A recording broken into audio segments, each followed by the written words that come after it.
that you were the first woman cinematographer to shoot a feature film in 65 millimeter in the IMAX format. What's also interesting about that particular fact is that you're the first cinematographer in general to film a movie, a feature film that mixes the formats of 65 millimeter film in IMAX and Ultra Panavision 276. I remember Ryan mentioned it, and he came up to me and he said, he's like, it's a big deal.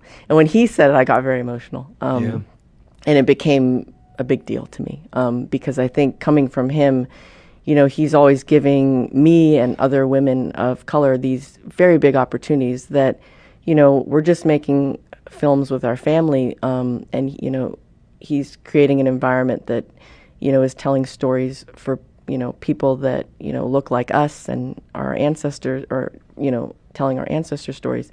But I think it's very important to remember that, like, I've always said that, like, if you don't, and I heard this from Karen O once at one of her concerts, she said, if you don't, you have to see you to be you, right?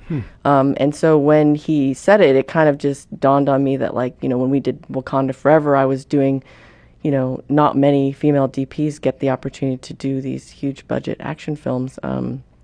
And, Rachel being one of them prior to me. And then also just, we shot a bunch of underwater sequences. We did all these new things for the first time. And for him, it's just, making films with his friends and his family.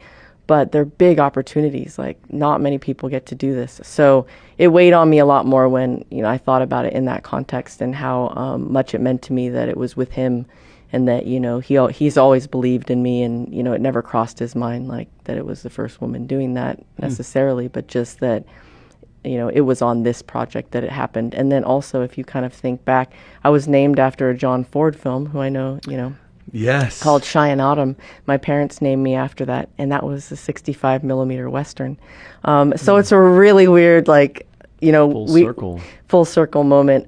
And, I only thought about that the other day because I was doing that Ben-Hur, they're doing a re-release, and, I mentioned it on that because, we had those lenses on Sinners, the Ben-Hur lenses and stuff. So it's all a lot for me to kind of process. But it's been super inspiring to, like, get so many messages from all these young girls and, boys, whether they're Filipino or they're Black or, just from all different cultures, saying, like, what, seeing you doing this has inspired me to kind of one day know that, I can do it too, and, go out there and make my own films and shoot on film, and, it's that IMAX isn't too big for me, that the access is there, and if I see, people that look like me doing it, then it inspires me too. So